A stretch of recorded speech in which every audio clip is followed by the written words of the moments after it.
더불어민주당 박범계 의원이 공개한 녹취록엔 이명박 전 대통령의 친형 이상은 씨의 아들이자 다스의 부사장이기도 한 이동영 씨의 발언이 등장합니다. 다스 전직 직원에게 나도 어디 갈 데도 없다. 아버지도 여기서 월급을 받고 있다면서 실권이 없다는 식으로 말했다는 겁니다. 이 발언이 이상은 씨가 월급 사장에 불과하다는 걸 실토한 것이란 게 박 의원의 주장입니다. 또 다른 녹취록엔 동영 씨와 관련된 다스 협력업체 측 관계자의 발언도 나옵니다. 동영 씨의 사촌이자 협력업체 대표였던 김모 씨가 월 3천만 원씩 6억 원이 넘는 돈을 동영 씨에게 줬는데 나중에 이 돈을 돌려받으려고 하니 동영 씨가 이상득 전 의원과 이명박 전 대통령에게 줬다고 했다는 겁니다. 박 의원은 정보원 보호를 위해서라며 녹취 파일 자체를 공개하진 않았습니다. 다만 해당 대화들이 비교적 최근인 2016년에 이루어진 것으로 녹음을 했던 사람들은 검찰 조사도 다 받았다고 주장했습니다. 군사분계선을 넘어온 현송월 단장 일행을 우리 측 인사가 맞이합니다. 출입경 수속을 마치고 남북 출입사무소를 통과한 게 9시 20분쯤. 개성공단 폐쇄 조치로 막혔던 경의선길이 거의 2년 만에 다시 열린 겁니다. 북한 점검단은 우리 측이 제공한 버스를 타고 국정원과 경찰의 호위를 받으며 서울역으로 곧장 이동했습니다. 이들은 추가 편성된 KTX를 타고 공연지인 강릉으로 향했습니다. 140명이나 되는 삼지연 관현악단이 KTX를 이용하기 전에 미리 점검차 이용한 겁니다. 서울에서도 강릉에서도 쏟아지는 취재진 질문에 현송월은 묵묵부답으로 일관했습니다. 하루 연기되신 이유가 무엇입니까? 반면 일반 시민들을 향해선 손을 흔들어 보이는 여유를 보이기도 했습니다. 북측 인사의 남한 방문으로는 2014년 아시안게임 이후 3년 3개월 만 평창올림픽과 관련해선 처음입니다. 오늘 방문을 신호탄으로 평창올림픽을 매개로 한 남북 간 왕래가 본격화합니다. 모레는 금강산 합동행사, 마식령 스키장 공동훈련 준비를 위해 우리 측 선발대가 방북하고 나흘 뒤엔 북한 선수단과 응원단 차원의 선발대가 내려옵니다. 트위터가 진짜 언론입니다. 자, 오늘 윤영찬 국민소통수석이 입장문을 발표했죠. 평창올림픽 관련해서. 그래서 지금 저쪽에서 이제 뭐 3평 이렇게 해가지고 평창, 평양, 평화 이렇게 계속 그 이미지화 시키는 작업을 하고 있어요. 그러면서 100% 좋은 일이라고는 할 수는 없으나 단일팀 문제 우리가 이미 방송으로 이야기를 했지만 단일팀이 갖는 효과, 그런 것들이 주는 세계적인 주목도, 이런 것들은 도외시한 채 지금 어떤 일부 세력에 의해서 나쁜 점만을 계속 부각시키는 그런 이야기, 거기에 이제 파생되는 여러 가지 것들이 있습니다만, 어쨌든 윤영찬 국민소통수석의 입장문을 보면 북한의 평창 올림픽 참가 결정은 매우 갑작스럽게 이루어졌고, 남북 고위급 회담을 통해 선수단의 규모, 북측 대표단 및 응원단 파견, 여자 아이스하키 단일팀 구성, 한반도기 입장 등이 속속 결정되고 있습니다. 자, 이 부분은 이제 스위스 로잔에서 오늘 결정된 사항이고요. 불과 한 달 전만 해도 북한의 미사일 발사에 가슴 졸였던 우리 국민들께선 너무나 갑작스러운 분위기 변화에 어리둥절하고 당혹스러워 하실 것이라고 생각합니다. 여자 아이스하키 단일팀 구성을 놓고 그동안 땀과 눈물을 쏟으며 훈련에 매진해왔던 우리 선수들 일부라도 출전 기회가 줄어드는 것은 아닐까 우려하시는 것도 당연하다고 생각합니다. 문재인 정부는 우리 선수 한 사람 한 사람에게 미칠 부정적 영향을 최소화하기 위해 최선을 다하겠습니다. 스위스 로잔에서 국제올림픽위원회 IOC와 남북 대표단이 여자 아이스하키 단일팀에 합의했습니다. 당초 북한은 5명의 선수가 경기에 뛸 수 있도록 해달라 요구했지만 우리 대표단은 아이스하키 팀의 의견을 최대한 반영하여 3명으로 합의했습니다. 예, 그래서 결론이 이렇게 났어요. 북한 아이스하키 팀 선수가 3명 참가하는 걸로, 뛰는 선수를 말하는 거예요. 3명이 내려온다는 게 아니고 실제로 북한이 참가하고 안 하고가 얼만큼 많이 세계인들에게 관심을 평창올림픽으로 시선을 쏠리게 만들었는지에 대한 구글 트렌드 이야기를 하죠. 네이버든 구글에서든 구글 트렌드라고 한번 검색을 해보세요. 재밌는 사이트예요.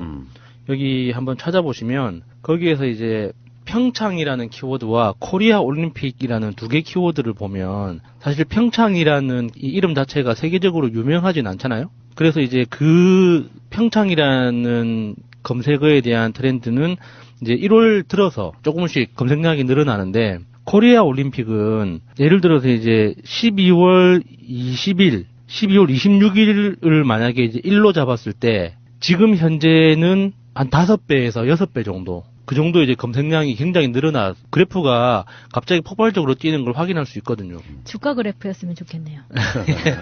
이런 식으로 북한이 올림픽에 참여하기로 했다라는 이야기가 들린 순간부터 갑자기 검색량이 이렇게 늘어나는 거예요. 평창 올림픽이 세계적으로 주목을 받기 시작한 거. 물론 예. 뭐 우리끼리만 했다 치더라도 가까워지면 검색량은 올라갈 겁니다. 예.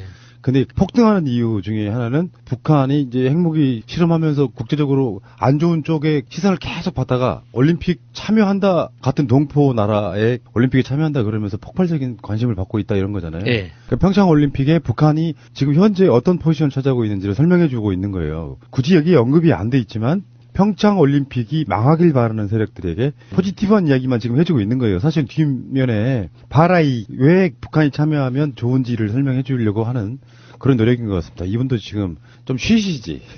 일요일 날 나오셔가지고 그 정도 상황이 좀 엄중하다는 말씀을 한번 드려볼 것 같고요.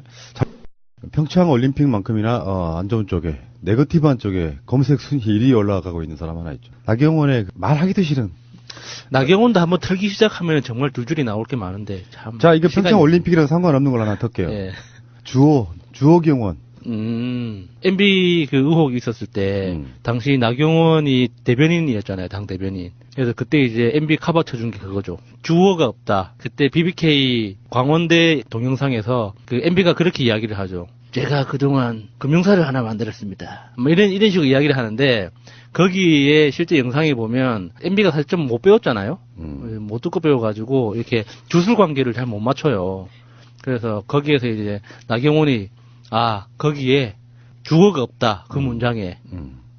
그래서 BBK를 만들었는데 누가 만들었는지 주어가 없기 때문에 이명박이 만든 게 아니다. 이런 식으로 주장했다가 주어 경원이라고 이제 유명해졌죠. 그러니까 나경원 씨가 올림픽 조직위원이잖아요. 이 사람이 이제 그 이야기는 뭐 이미 방송으로 나갔습니다만 남북 단일팀 반대 서한 요거를 이제 보냈단 말이에요. 그러니까 평창 올림픽에 있어서 남북 단일팀은 반대한다. 그것도 예. 한국에 있는 뭐 조직위원 이런 사람이 이걸 예. 보냈는데 스위스 로잔에서 열린 IOC의 이제 그 관련한 회의에서는 정말 거들떠보지도 않았다. 쓰레기 취급했다. 근데 이것도 뭐 반역행위 아니에요? 이해가 안 되는데. 예전에 그 김대중 대통령 노벨상 수상 반대 편지 보냈던 거하고 비슷한 기분이에요. 요즘 하던 짓 계속 하고 있는 것 같아요. 네. 그동안에도 다 이쪽에서 했구나라는 거를 정말 확신시켜주는 일이었던 것 같습니다. 저 해외 사람들이, 외국 사람들이 봤을 때 이게 이해가 안 될 거 아니에요? 왜 반대하지? 그러니까 그 논란은 그 이해를 해요. 그러니까 단일팀 만들면서 이 스포츠의 어떤 본질적인 정신이 훼손시키면서까지 뭐 정치적으로 이용을 해야 되느냐 뭐 이런 그렇게 이야기하시는 분들이 많은데 그렇게 비난하시는 거는 이해는 해요. 그런데 단일팀 자체를 반대한다는 게 그거는 좀 다른 차원이잖아요. 그러니까 이게 전형적인 반대를 위한 반대. 예. 이 사람들은요, 만약에 남북 단일팀을 우리 정부나 아이스하키 팀 이런 쪽에서 안 받아주고 따로 출전해 예. 라고 했다면 정반대로 공격했을 사람들이에요. 그러니까 지금 저쪽에서는 이제 국가적인 대사이고 지들 말대로 이명박이 유치한 이 행사를 마무리를 잘 해야 되잖아요. 근데 그 상황에서 이 사람들이 하고 있는 게 지금 평창이 아니고 평양올림픽 요 지금 선동질을 하고 있잖아요. 예. 망해봐라 이런 건데 지금 대표적으로는 똑같은 워딩들이 나오고 있는 게 그 한국으로 따지면 박원순 시장, 서울시장처럼 고이케 유리코라고 도쿄 도지사가 있습니다. 도쿄 도지사가 한 말이 그거예요. 평창올림픽이 아니라 평양올림픽이네. 이 말을 자유한국당 쪽 사람도 그대로 쓰고 있잖아요. 기분이 묘하더라고요. 너무 잘 통한다. 그 맞아요. 사람들끼리. 역시 한나라구나. 네, 와, 그래서 한나라당이라고 했던가? 나경원이 2012년 7월 박종진의 쾌도남마 인터뷰에 나와서 평창 동계 스페셜 올림픽에 북한 참여해야 된다. 이런 인터뷰를 한 적이 있었어요. 근데 지금 정권이 바뀌니까 이렇게 반대 의사 표현을 아주 확실하게 하고 있는 거죠. 그것만 말고도요. 여러 차례 여러 군데에서 그런 이야기를 많이 했어요. 네, 이 서한 보내는 게요. 아주 뭔가 취미처럼 나경원이 위안부 합의 이행해야 된다라는 것도 일본에 서한을 보낸 적이 있었죠. 그러니까 아이스하키가 저도 같이 사는 친구가 아이스하키를 함에도 불구하고 아이스하키 룰에 대해서 정확하게 들어본 적이 없어요. 그래서 이번에 이제 물어봐서 잠깐 설명을 들었는데 아이스하키가 총 4쿼터로 진행이 된대요. 그래서 그 4쿼터에 쿼터마다 이제 5명씩 나가는데 5명이 이제 일종의 엔트리 같은 거죠. 그러니까 5명이 5분 동안 그 경기를 하면 1분마다 교체를 한다고 하더라고요. 그래서 그게 20명, 만약에 20명이 이제 출전 선수 명단으로 만들어지면 그 4개의 구성, 4개, 5명씩 4개 그 멤버들이 각 한 쿼터에 각 1분마다 들어갈 수도 있고, 이게 여러 가지 이제 그 경기 상황이나 선수들 컨디션이나 그런 걸 봐서 이제 감독이 결정을 해서 그 선수들 포지션을 결정을 한다고 하더라고요. 그래서 우리가 뭐 야구나 축구처럼 이렇게 뭐 11명 딱 정해져 있으면 11명까지 다 튀고 뭐 그중에 그 몇 명만 교체하고 이런 방식이 아니고, 그러니까 그 선수들의 전체 전력 그 포지션 이렇게 관리가 굉장히 중요한 매니지먼트형 스포츠더라고요.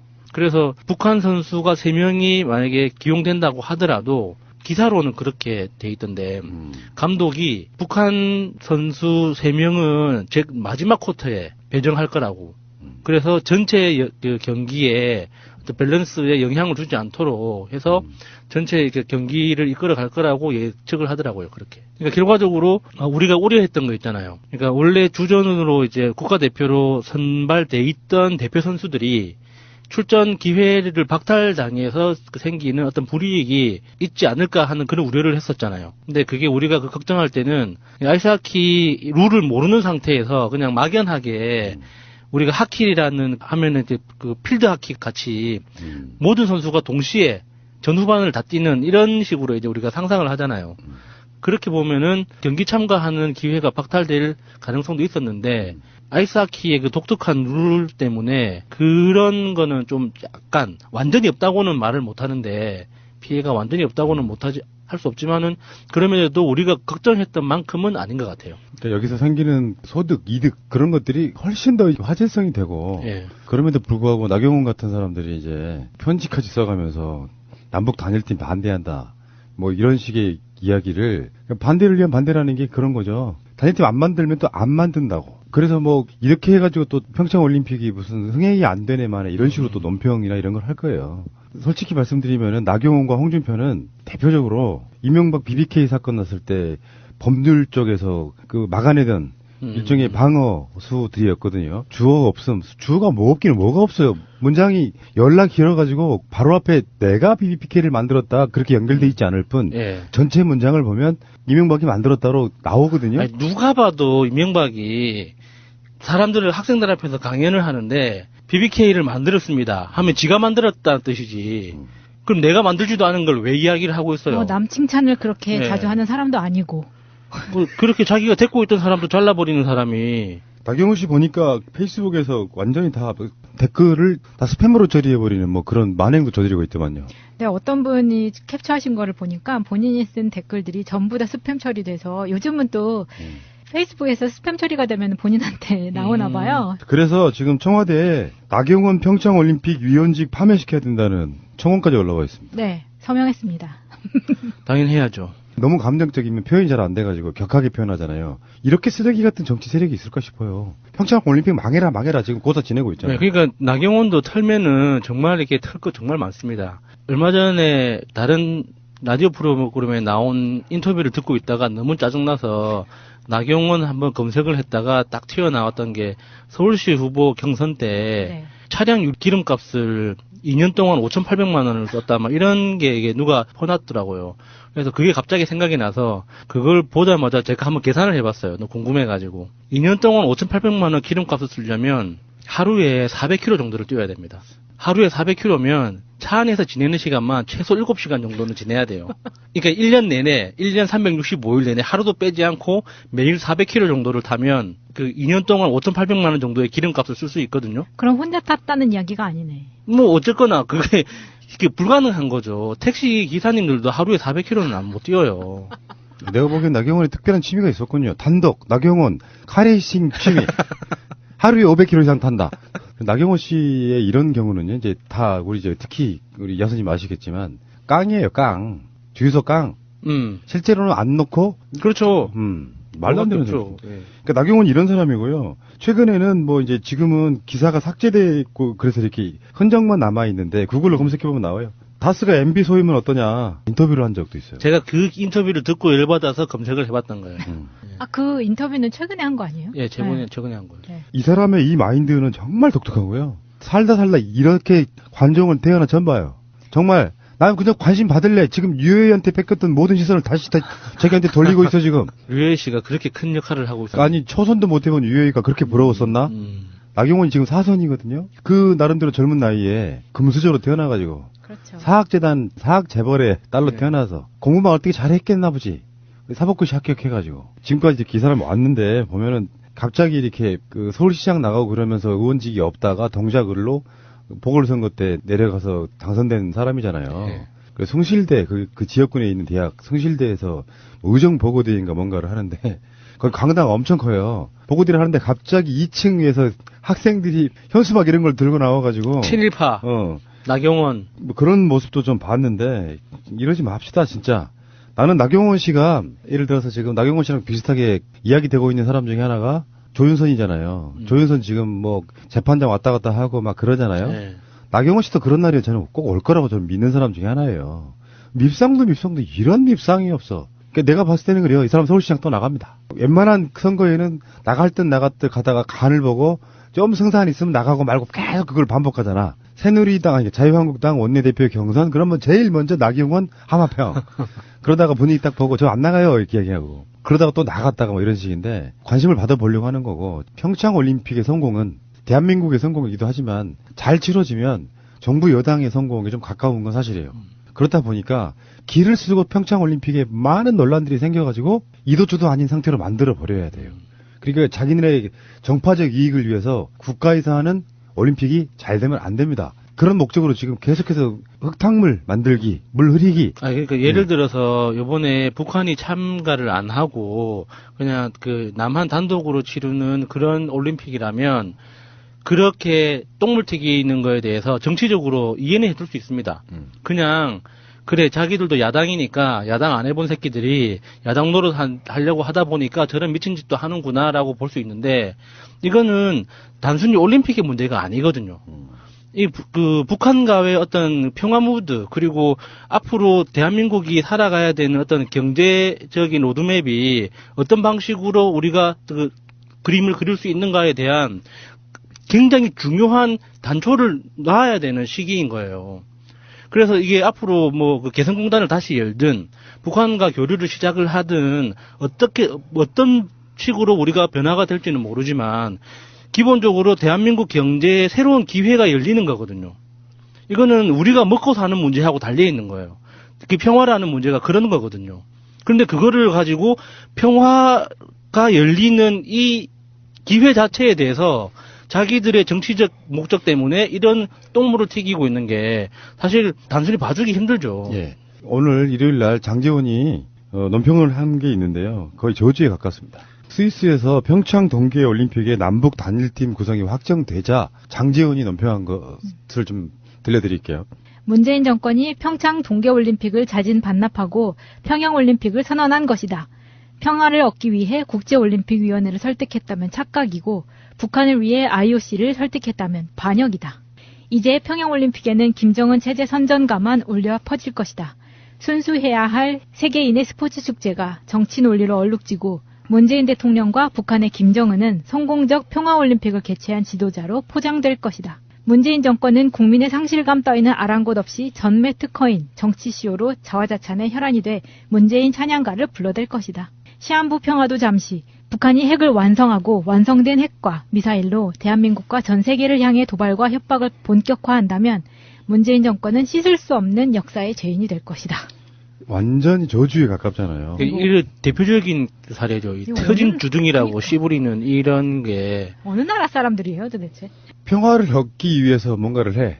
그러면 평화를 얻기 위해 IOC를 설득했다면 착각이고 북한을 위해 IOC를 설득했다면 반역이다. 이게 뭔 말이야 이게. 말이 상식적으로 좀 돼야지. 그러니까 애초에 북한까지 같이 이렇게 오면서 평화올림픽으로 문재인 대통령의 지지율도 오르고 어떤 한국의 국격이 다 같이 올라가는 것을 자체를 반대를 하고 이걸 싫어한다는 게 너무 역력하게 보이잖아요. 심지어는요, 박근혜 정권 때 북한 선수단 내려오면 당시 새누리당 국회의원들이 뭐 서포터즈 후원 이렇게 만들어가지고 막 서로 이렇게 해주고 예. 그랬던 시절이 있었어요. 다 북한 응원단하고 같이 막 인공기 흔들고 막 그런 사진도 있더만요. 맞아요. 응원석에서 같이 네. 응원하고 그때는 그렇게 했으면서 뭐 정권이 바뀌는 대로 이념도 없이 이렇게 따라다니면서 이때는 찬성하고 이때는 반대하고. 전체적인 상황은 이렇게 보는 게 맞을 것 같아요.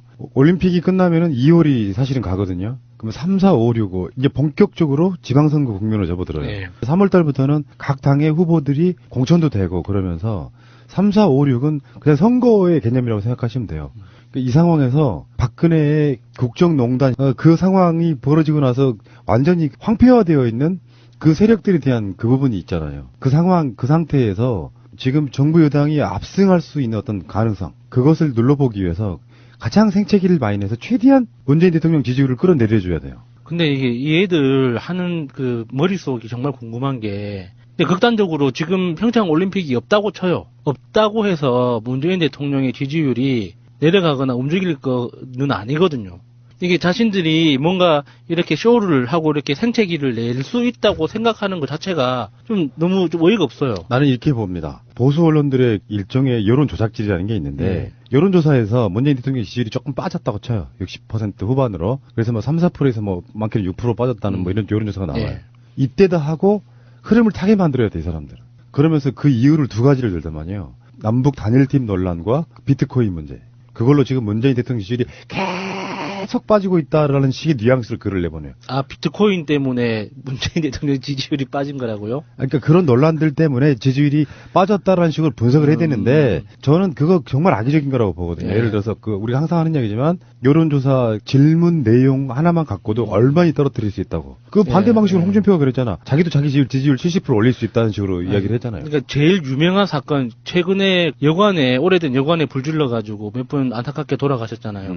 이제 그것도 문재인 대통령 지지율 빠진 거의 원인으로 만들 수 있겠네요. 그렇죠. 그런 논리면. 그런 걸 다 평상시 때 예. 이렇게 다 보살피지 않아서 예. 돌아보지 않아가지고 예. 불락이 됐다 이렇게 만드는 예. 거거든요. 전반적으로 보수 언론이 주도를 하고 거기에 센 워딩들은 장제원이나 홍준표 같은 자들, 나경원 같은 자들이 그걸 이렇게 푸시해주고 그걸 통해가지고 젊은 사람들 같은 경우에는 왜 비트코인 같은 거 문제에 예민할 수 있다고 저는 봐요. 예. 그런 부분들이 정부가 잘못 대처하고 있다고 계속 논조를 몰아가고 평창 올림픽에 대해서는 지금까지 고생한 한국 선수들은 뭐가 되느냐 그 분위기로 몰아가면서 지지율을 빼려고 지금 아기다툼을 하고 있는 거라고 보시면 될 것 같고요. 여기에 속아 넘어가시면 안 된다. 저는 그렇게 말씀드리고 오늘 일요일 날 오늘 현성월 단장이 저 한국에 내려왔어요. 일반 용로로 왔거든요. 용로로 와서 서울역에서 KTX를 타고 강릉을 가는 그 상황인데 와, 우리나라 언론들 현성월만 보도를 해. 왜 왔는지도 모르겠어, 이제는. 계속 보도를 하니까. 아니, 안 온다 그랬다가 지금 갑자기 온 거잖아요. 하루 젖은 거예요. 하루 그것도 젖은. 그런데. 조금 너무 취소됐다고 대대적으로 보도를 해서. 예, 그러니까 이게 현성월이라는 사람이 여성이라는 걸 지나치게 부각하는 것 같아요. 아, 진짜 꼴 보기 싫더라고요. 네. 완전히 무슨 옷을 입었다. 너무 무슨 저질이야, 진짜. 목도리를 했다. 네. 이런 거는 알고 싶지 않거든요, 사실. 아니, 그게 무슨 상관이에요. 진짜 그러니까. 그 사람이 지금 어떤 의제를 갖고 왔고, 어떤 의제를 가지고 돌아갈 건가가 중요한 거지. 이 무슨 뭐 연예계 뭐 가십 보도하는 것도 아니고, 파파라치들도 아니면서, 뭐, 그딴 보도를 하는지 모르겠어요. 서울하고 강릉에서 한 번씩 공연을 한대요. 예. 뭐냐면은 감독이니까 공연장을 어떻게 사용할 것인지. 그렇죠. 봐야죠. 그런 걸 다 이렇게 음향 같은 예. 거라든지 이런 뭐 무대 설치라든지 등등을 다 봐야 되거든요. 예. 근데 가장 뜻깊은 건 그래요. 그냥 용로로 내려왔어요. 휴전선 넘어가지고. 그래서 서울까지 와서 서울에서는 KTX 타고 예. 간다. 이렇게 쉬운 걸 그 파주 통해서 네. 쫙 내려왔겠네요. 우리가 전방송에서 이야기했지만 이제 한국의 선수들도 금강산 쪽으로 가고 예. 이게 교류예요. 왔다 갔다 할 수 있는 예. 거.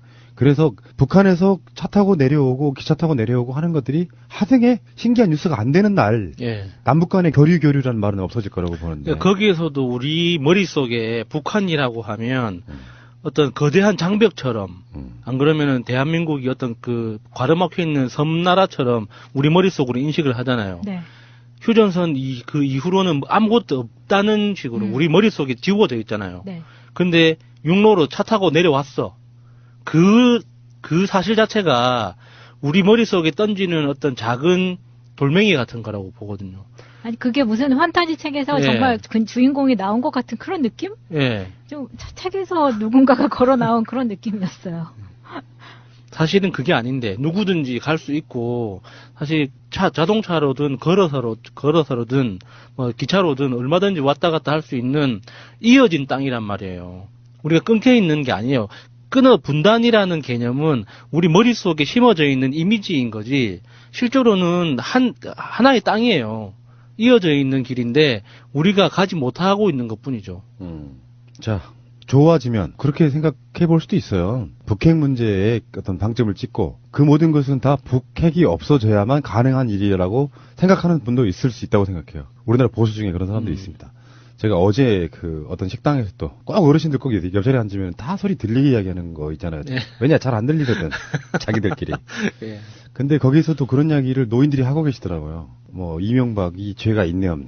안 되는 이야기지만 이야기들이 하도 쓰레기 같아가지고. 사실 저는 시사 전문가잖아요. 예. 뭐 방송 들으신 분들이 대부분 다 그러시겠지만 시사를 흐름을 타면서 계속 끊임없이 보고 있기 때문에 저 사람들이 내 귀에 들리게 크게 이야기하는 자기끼리 안 들리니까 하는 그 소리 속에 80%가 거짓말인 거야. 아 그거 꾹 참고 그냥 나오는 건 정말 어려운 일이었어요.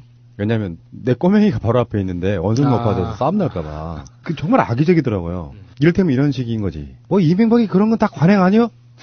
어? 말투가 딱 이랬어. 아니 관행이면 봐줘야 되는 거예요? 아니 그러니까 그리고 내가 속으로 댓글 달고 싶잖아. 범죄잖아요. 막 이런 식으로. 나 정말 어처구니가 없어가지고. 자 어쨌건 이 사람들은 나라가 좋아지는 건 안중에도 없어요. 나라가 좋아지는 거에는 어떤 것도 없어. 국민한테도 잘 살거나 이러기를 전혀 바라지 않아요. 그냥 그저 정권 잡아서 해먹는 거. 알겠습니다. 어쨌건 평창 평화 올림픽 되는 거 맞고요. 거기에 평양 올림픽이라고 지금 계속 네이밍하는 세력들. 현재 국정원은 아니겠지만 국기득권들이 만들어내는 완고한 어떤 카르텔 속에 자유한국당을 중심으로 한 요즘 말하는 옵션 열기들이 좀 극성을 부리고 있는 이유가 바로 그런 게 아닌가 이런 생각을 해봅니다. 조직이 있다. 찾아내자. 가자. 예, 새가 날아든다만에 특별한 인터뷰 시작하겠습니다. 자, 오늘 모신 분들 일단 소개를 해드릴게요. 저는 이분을 정말 만나고 싶었습니다. 근데 이분이 뭔가 인연이 정말 안 닿는 굳이 이분을 섭외해서 인터뷰를 듣는 것보다 우리가 우리 목소리 이야기하는 게 낫겠다. 그 정도로 믿음이 가는 바로 그런 분이십니다. 4.16연대 공동대표이신 박내군 대표님. 예, 안녕하십니까. 예, 어서 오시고요. 자, 그리고 정말 오랜만에 나오시네요. 자, 영석 아빠 오병환님. 네, 정말 반갑습니다. 진짜 오랜만이시죠? 예, 예. 한 새날 2번 출연하는 것 같은데요. 새날 앵청자 여러분 정말 반갑습니다. 예. 그러니까 세월호 사건 나던 바로 그 해에 세월호 유가족으로는 처음으로 출연하신 분이세요. 그 후로 많은 분들이 출연하셨는데 그러셨고 어쨌건 보통 이제 저희들 뒤에서는 이제 막내군 위원장 뭐 이렇게 표현 많이 하는데 최근에 1987 영화 보면서 거기에 김정남이라는 인물이 나와요. 박근혜 정권 때의 김정남. 저는 그렇게 박내군 위원장 부르거든요. 김정남 선배는 여기 뒤에서 이렇게 하셨던 분이고 저는 이제 이렇게 앞에서 드러내놓고 하는. 네. 거기 이제 배우 조정을 주로 했다고 한다면 저는 이제 앞에서 이제 이렇게 다 떠맞는 이런 상황이라서. 그러니까 박내군 대표님에 대한 이야기는 저희들이 방송으로 되게 많이 했는데 특히 이제 그 조명받았던 게 문재인 대통령의 5.18 기념사에서 박내전이라는 인물을 이렇게 언급하시는데 바로 그분의 형님이시잖아요. 예, 그렇죠. 그 동생의 죽음 때문에 운동에 투신하셨다는 얘기 들었거든요. 동생 죽고 나서 이제 육아협에 이제 활동을 하면서 처음 이제 육아협에 가서 했던 게 그 의문사 유가족들 농성하는 거 지원하는 거였어요. 그러면서 이제 그때 이제 88년도인데 의문사와 관련해서 뭐 자료도 정리 안 돼 있고 그러니까 그 엄마 아빠들 만나갖고 그 인터뷰하면서 밤새도록 인터뷰하고 그러면서 자료 정리하고 이렇게 하면서 이제 인권운동을 시작을 하게 된 거죠. 맨 처음에 이제 한 게 그런 국가에 의한 그런 의문사 또 고문 사건들 이런 거 하다 보니까 이렇게 자연스럽게 인권운동의 길로 들어오게 됐고 주로 이제 인권 사안들 중에 이제 이 죽음과 관련된 국가에 의한 국가 폭력에 의해서 죽은 어떤 이런 문제들에 많이 이제 관여를 하게 됐던 것 같습니다. 평생을 이제 그 이후에는 인권 노동 등등 어떤 사안들마다 이렇게 명단 딱 보면은 박내군 쓰여 있어요. 예, 예. 그러니까 이를테면 제가 봤을 때는 함세흥 신부님의 후계자 정도 느낌. 아이, 그거 아닙니다. 그렇게 되셔야 될 것 같고요. 전 제 개인적인 생각은 그렇다는 말씀드리고. 어쨌든 그 대통령 기념사의 동생 이름이 나올 때 어떤 기분이셨어요? 그때 이제 마침 세월호 가족들 오고 거기 5.18 묘역에 가 있었어요. 그 기념식 하는. 근데 뭐 전혀 이제 예상을 하지 못하다가 갑자기 이제 그렇게 얘기를 하는데 그때 뭐 박관현 뭐 조성만 얘기하면서도 사실 뭐 내 동생 이름을 부를 줄 몰랐죠. 그래서 또 갑자기 이제 동생 이름이 이제 불리니까 상당히 좀 울컥하고 그러는데 만약 세월호 가족들로 같이 있지 않았으면 거기서도 저 뭐 울 뻔했어요. 뭐 그랬는데 그 이제 왜 그러냐면 이제 올해가 이제 30년 되는 거고 작년에 29년이잖아요. 처음으로 공식 석상에서 제 동생 이름이 불린 거죠. 그래서 상당히 좀 감격스러운 어떤 상황이었고, 그래서 이제 돌아와서 이제 생각을 해보니까 이게 이제 유가족들이 마음이 다 그런 거거든요. 누가 알아주길 바라고 그거를 잊지 않길 바라고 이러는 거잖아요.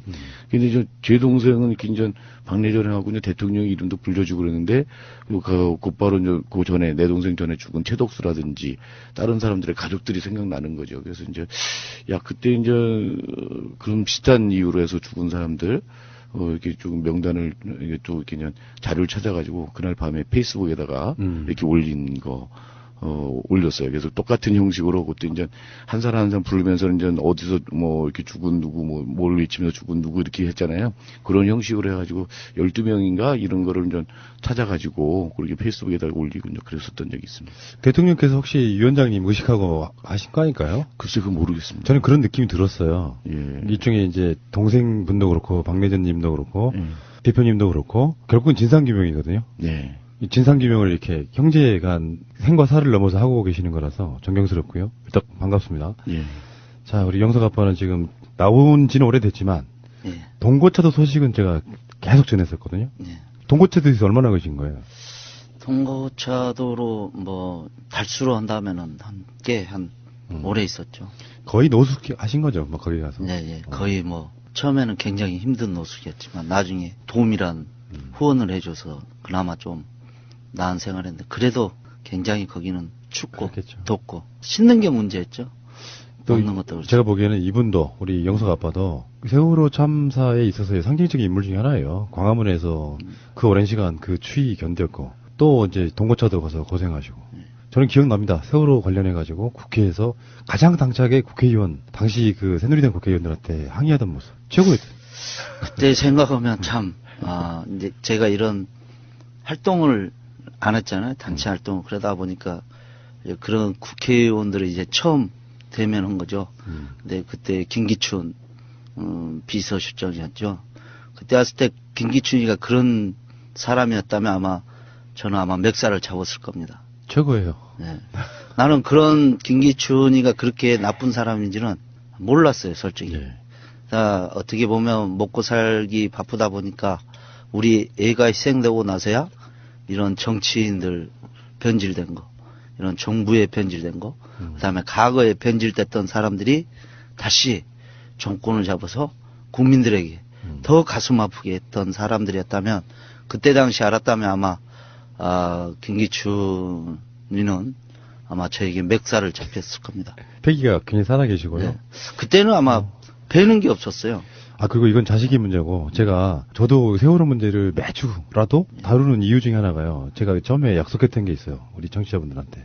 자식을 잃고 거기에 대한 진상규명과 항의하는 사람들을 이길 수 있는 정권은 없다. 전 지구상으로 봐도 없다. 저는 끝까지 여러분들과 함께 하겠다는 약속 드렸던 부분이 지금까지 오게 됐는데, 세월이 지나서 가끔씩은 웃으면서도 이야기할 수 있게 됐다는 게 그만큼 세월이라는 게 무심한 거라고 생각이 들지만, 그 처음으로 돌아가면 또 눈물 나는 이야기고요. 더불어서 지금 그 옆에 와 계시는 우리 영석 엄마 인사만 잠깐 나누세요. 인터뷰 할 생각은 없고요. 세월호 사건 관련해 갖고 어떤 현장에서 입은 얼굴 안 뵌 분들은 없을 거라고 생각해요. 영석 엄마, 우리 권미화님. 네, 반갑습니다. 네, 또 우세요.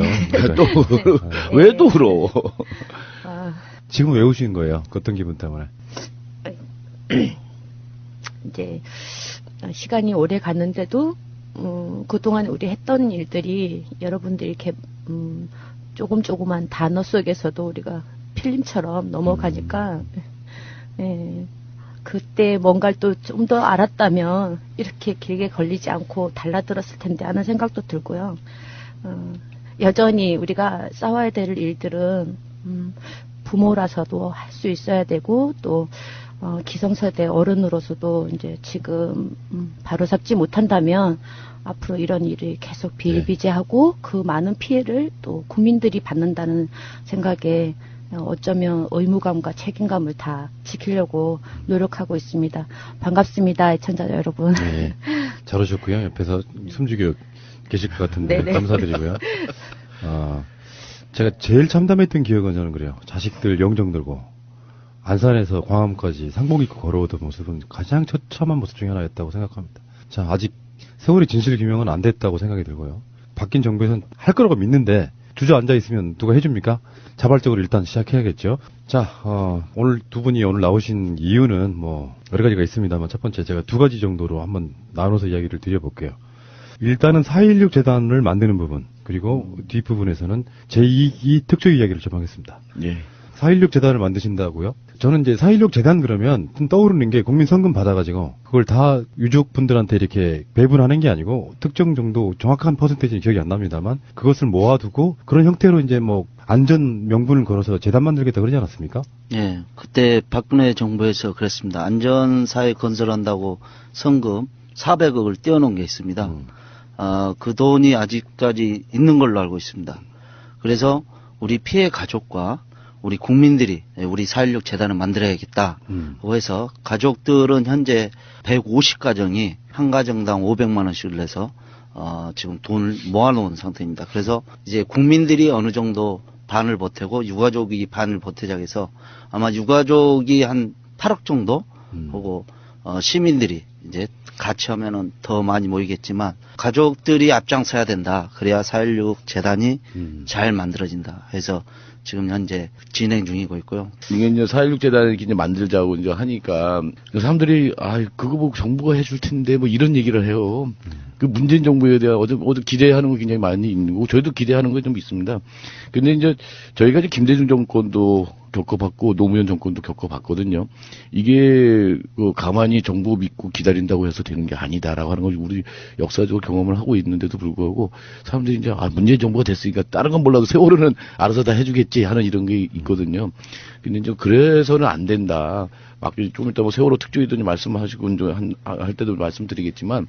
국민들이 먼저 나서서 자꾸 움직이고 저 요구하고 활동하고 행동하지 않으면 정부도 같이 해주고 싶어도 못하는 부분들도 있고 그런 거거든요. 그래서 이럴 때 국가가 나중에 이제 뭐 지원도 하고 뭐 그런다고는 돼 있지만 그러기 전에 이런 유가족과 시민들이 든든한 어떤 좀 국민의 어떤 힘으로 재단을 좀 만들어 보자. 이게 어쨌든 돈이 없으면 오래 가기 힘들잖아요. 이게 기억하는 일도 그렇고 이것도 뭐 우리 이제 안전사회 만들자라고 하는 이것들도 뭐 그냥 구호만 외쳤고 되는 거 분명히 아니거든요. 이러려면 우리가 십시일반 뭐 10,000원, 20,000원 내 가지고 하는 이게 가장 소중한 거다 생각이 들고 지금까지 그렇게 왔던 것처럼 앞으로도 그렇게 가야 된다. 이게 이제 생각이 듭니다. 예. 최근에 이제 자유한국당의 안상수 의원이 했던 말이 굉장히 분노를 했었는데, 뭐 세월호 사건 나서 5천억을 뭐 세금으로 썼는데 개헌하는 데 들어가는 돈이 아깝냐? 뭐 이런 식으로 이야기를 해서 그 사람은 내용도 자체 모를 뿐더러 비유를 해도 꼭 비유할 수 있는 대상이 아니었던 거잖아요. 근데 지금 아까 그래서 금액이 나와서 그런 건데 실제로 정부에서 정부의 책임을 인정하고 배상해준 돈은 기억에 1억이 안 되는 걸로 알고 있거든요. 개인당. 다 합치고 뭐 세월호 인양 비용 다 합쳐봐야 한 2, 3천억 원이나 되나요? 그래도 5천만 원을 자기들이 돈 되는 것처럼. 그 국회의원이라고도 하고 싶지는 않습니다. 세월호 참사인하고도 저희들한테 그렇게 막말을 했던 그렇죠. 국회의원입니다. 그래서 또 이번에 그렇게 또 유가족들한테 막말을 해서 또 저희 유가족도 반박 기자회견도 했습니다. 아직까지 그런 국회의원들이 있다는 게 저희 유가족으로서는 이해할 수가 없죠. 그러니까 저는 이제 그 4.16 재단에 대한 문제를 이분들이 왜 이걸 만드시려고 할까 생각해 본 것 중에 그 노무현 재단 있잖아요. 노무현 재단은 이제 고인 되신 분에 대한 어떤 그런 사업들을 하시는 건데 사실상 막말 같은 걸 하게 되면 그 노무현 재단을 통해서 고소고발도 할 수 있고 그러니까 그런 어떤 정말 힘이 실려 있는 단체를 하나 만드는 것도 굉장히 중요하다고 보고요. 아까도 그 대표님도 말씀을 하셨지만 정부의 사업이라는 게 선택과 집중이라는 게 있습니다. 그러니까 가만히 앉아있으면 절대 해주는 건 사실 거의 없다고 봐요. 그래서 계속 목소리를 내면서 뭔가 사회적으로 긍정적 목소리 내는 것도 중요하다고 봐서. 근데 재단은 좀 막연하긴 하거든요. 무슨 사업 하실 건지 그것 좀 알려주실래요? 일단은 재단이 설립되고 나면 이제 이런 추모 사업 당연히 들어가야 되고 그 다음에 우리 청소년 사업도 굉장히 해야 되고, 사업은 어마어마하다고 저는 생각합니다. 그 다음에 안전한 뭐 교육이라든가 뭐 여러 가지 등등이 있다고 보는데, 최고로 우리 유가족이 지금 굉장히 재단이 설립이 되고 나면 이 사업은 꼭 해야 된다. 우리 애들이 학생 때 희생됐잖아요. 그래서 안전교육을 1차로 목표를 잡아야 한다. 안전교육 사업을 해야 된다고 저희들은 생각하고, 그 다음에 이 세월호 참사로 많은 국민들이 가슴 아파했잖아요. 어찌됐건 이 세월호 참사로 많은 국민들이 가슴 아팠기 때문에 국민들도 좀 트라우마를 이제는 조금씩 재단이 잘 만들어서 좀 풀어가야 된다고 해서 재단은 우리 피해 가족과 국민들이 만들어야 된다는 재단이라고 생각합니다. 그렇죠. 세월호 참사와 관련해서요, 그 피해자 지원 특별법이라고 하는 게 있습니다. 이 약칭 그렇게 얘기하는데, 그 법에 의하면 전 4.16 재단을 설립하게 돼 있고, 설립이 되면, 민간 재단이 설립이 되면 전 국가에서 선정을 해서 4.16 재단으로 이제 지정을 하는 거거든요. 근데 그 법에 따르면 전 기본적으로 3가지를 하게 돼 있어요. 추모 시설의 운영과 추모 행사 이런 부분들을 그 재단이 하도록 돼 있고, 두 번째가 이제 안전사회를 위한 그 문화 확산을 위한 사업들, 그리고 이제 피해자들의 그런 지원들, 트라우마 뭐 치유라든지 공동체 회복이라든지 이런 사업들을 그 재단을 통해서 이렇게 하도록 되어 있거든요. 그건 법에 의해서 이제 하도록 되어 있는 거라서 그건 당연히 좀 하여야 되는 거고.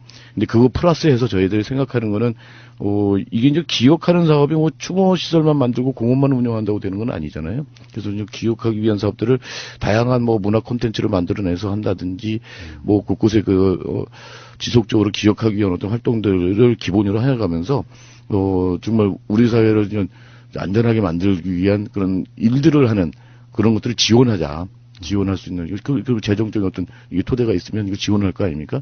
그래서 그 재단이 모든 일을 다 직접 사업을 하는 것이 아니라 이런 것들을 이제 지원할 수 있는 것도 지원하면서 곳곳에서 4.16을 기억하는 모임들, 그런 행동하는 시민들의 모임들, 이게 이제 만들어지길 바라고, 그걸 또 적극적으로 지원하면서 또 키우고, 아래로부터 탄탄하게 그런 민주적인 그런 시민 역량들을 만들어가는 일에 저희들은 좀 함께 할 거고, 그리고 4.16 재단을 통해서 아까도 얘기했지만 제일 중점적으로 할 게 이제 미래 세대를 좀 키우자. 이른바 이제 4.16 세대라고 하는 아이들, 얘네들이 진짜 미래 꿈을 꾸면서 할 수 있도록 그 꿈을 펼칠 수 있는 그런 일들을 지원해가는 미래 세대를 키우는 그런 일들을 해보겠다라는 생각들을 가족들하고 이제 저희들 4.16 재단 추진하는 사람들끼리 먼저 이게 잡아두고 있습니다. 박근혜 씨가 탄핵을 당한 데 있어서의 가장 기본적인 국민들 정서 속에는 세월호 사건이 가장 중요한 그걸로 저는 깔려 있다고 보는데, 그 당시에 2014년에 특별법 만들려고 할 때 서명하신 숫자만 650만 명 정도 되죠. 그렇죠. 우리나라 인구에 의미 있는 분들은 거의 대부분 다 참여할 정도로. 근데 이제 이런 부분이 있어요. 저희들은 세월호를 매주 다루기 때문에 느끼는 게 있습니다. 세월호 사건에 관련해서 국민적인 관심이 조금은 줄어든 건 사실이에요. 그때 2014년에 비해서는. 그렇죠. 또 정권이 바뀌었으니까 다 알아서 진상규명 다 해주겠지, 이 정도의 느낌이 있는 것 같은데, 사실 현실은 그렇지 않다는 말씀을 저희들 매주 드리고 있거든요. 그래서 국민들이 4.16 재단을 직접 만드는 과정에서 특별법 만들자고 사인했던, 서명했던 분들 한 600만 명 정도가 같이 모여서 이 재단을 만들 수 있다 그러면 우리나라에서 안전이라든지 이런 문제에 대해서는 굉장히 의미 있는 단체, 또는 어떤 법보다도 훨씬 더 강력한 힘을 발휘할 수 있다고 보거든요. 그렇죠. 저도 바로 이제 그걸 좀 원하는 거거든요. 이번 이제 재단을 이제 만들 때는 이제 매번 내라는 게 아니라 단 한 번, 자, 10,000원도 좋고 20,000원도 좋고 각자 사정에 맞게 100,000원도 되고, 또 좀 여유 부돈이 있으면 이제 100,000원 내서 발기인으로 참여를 하고, 그 발기인도 100,000원이니까 굉장히 많은데 이게 단체로 모아서도 하는 것도 가능하고, 가족 단위로 하는 것도 괜찮고, 모임 단위로 하는 것도, 이런 거 다 우리가 다 받자라고 생각을 하고 있거든요. 먼저 돈 이야기를 꺼내셨으니까 이렇게 한번 이야기 한번 해볼까요? 만드는 건 규정 나름이지만 간단히 말해서 무슨 호칭으로 불리우든 간에 저도 지금 그 생각이 문득 들거든요. 방법만 있으면 나도 지금 거기 뭔가 하고 싶다 이런 생각이 들어요. 최소한 4.16 재단의 주춧돌을 놓고 뭔가를 세우는 데 있어가지고 나도 거기다 의미를 한번 부여하고 싶다 이러니까 방법을 좀 자세하게 천천히 하나 알려주세요. 저희들이 이제 재단을 설립하게 되면 재단 건물이 들었을 겁니다. 그러면은 아마 기억위원으로 동참해 주신 분들은 아마 전국에서 기억위원으로 동참해 주신 분은 전남 1,000명 정도 1만 명 정도 하면은 거기에 이름이 아마 다 들어가게끔 하려고 준비 중입니다. 그래서 2014년도에 가슴 아팠던 사람들이 기여운으로 동참해서 100만 해서 아마 재단 사무실이 되고 나면 거기에 이름들이 다 새겨질 거라고 저는 생각하고 있습니다. 저희들이 우리 유가족들이 노무현 재단이나 가서 보면 거기는 바닥에 다 돼 있잖아요. 그래서 우리도 그러면은 이렇게 기억위원회 동참해 주신 분들은 이 재단에서 길이 남겨야 된다고 해서 우리 재단 설치해서 건물이 들었으면 이름을 다 새겨주자. 그래서 기억위원 100만을 한번 모아보자.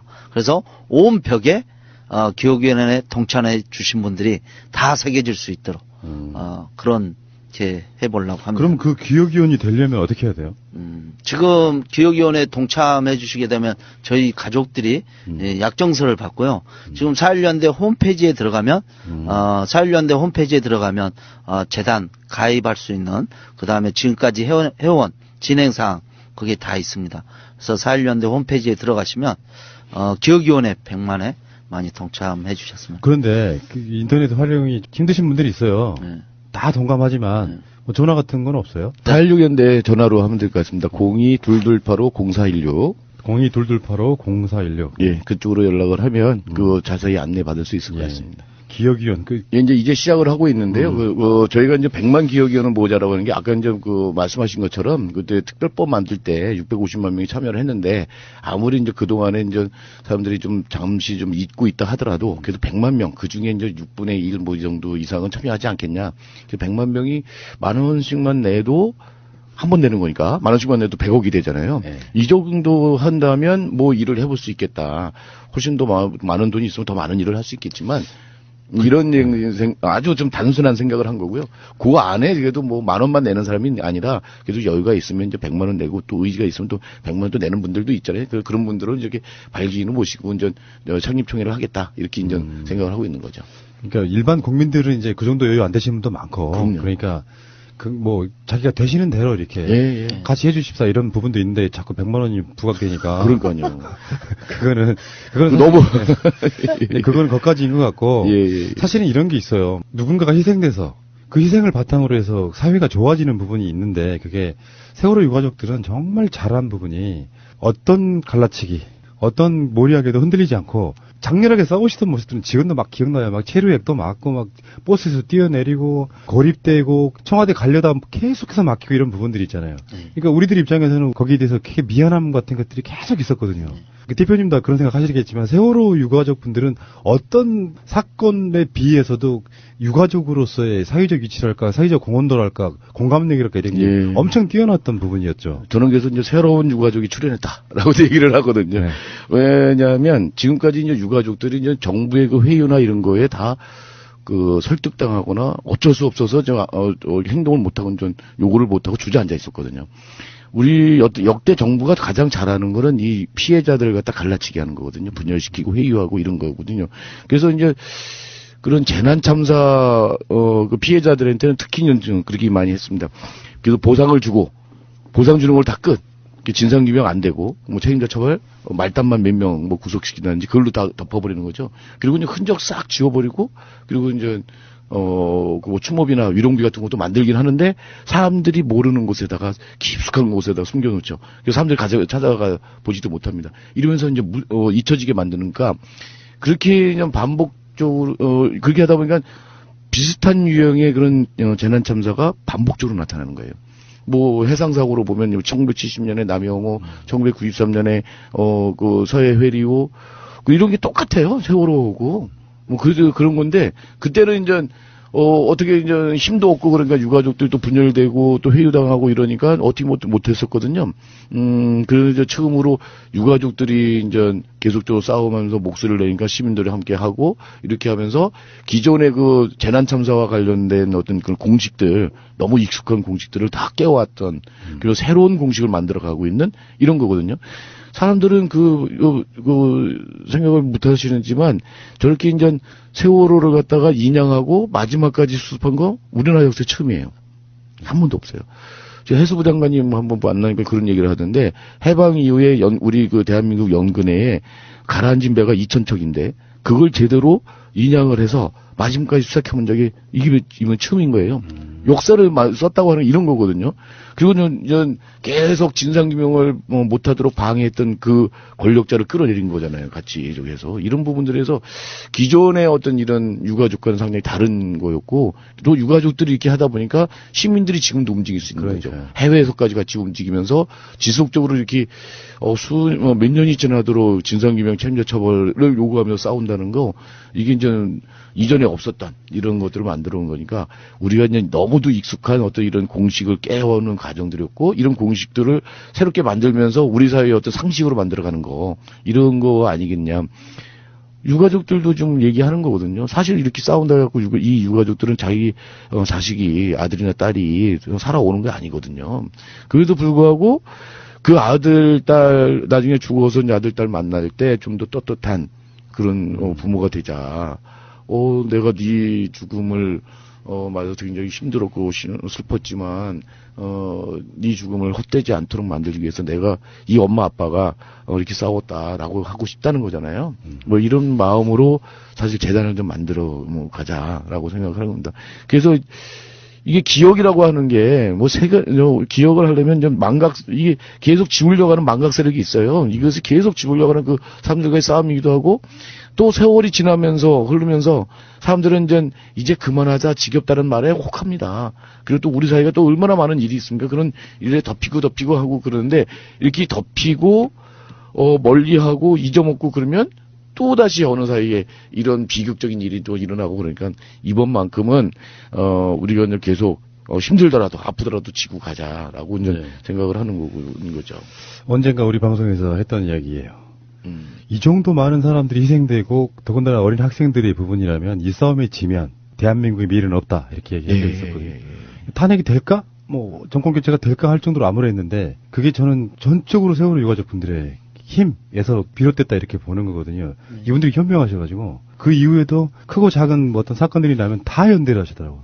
여기 가서 연대, 여기 가서 연대. 결국은 우리 새끼들 죽은 문제 때문도 아니고 보상받으려고 하는 것도 아니고 정말로 좋은 나라 만들기 위해서 우리가 이거 하고 있다는 거를 계속해서 증명해 보이시는 모습이었어요. 그래서 제가 존경한다는 말씀을 항상 드리는 건데, 자, 그건 그거고, 4.16 재단이 제대로 만들어져가지고, 뭔가 주춧돌 올라가고, 어떤 형체가 나타나고, 그러면서 내가 이 4.16 재단에다가 마음이라는 거잖아, 마음. 돈이 문제가 아니라, 이게 이제 앞으로 100년, 200년, 300년 가야 되는 재단인데, 거기에 내가 먼저 하고 싶다, 이렇게 생각하시는 분들이 저는 꽤 있을 거라고 생각이 들어요. 그래서 그렇게라도 마음이 좀 편해지는 거죠. 그렇게라도.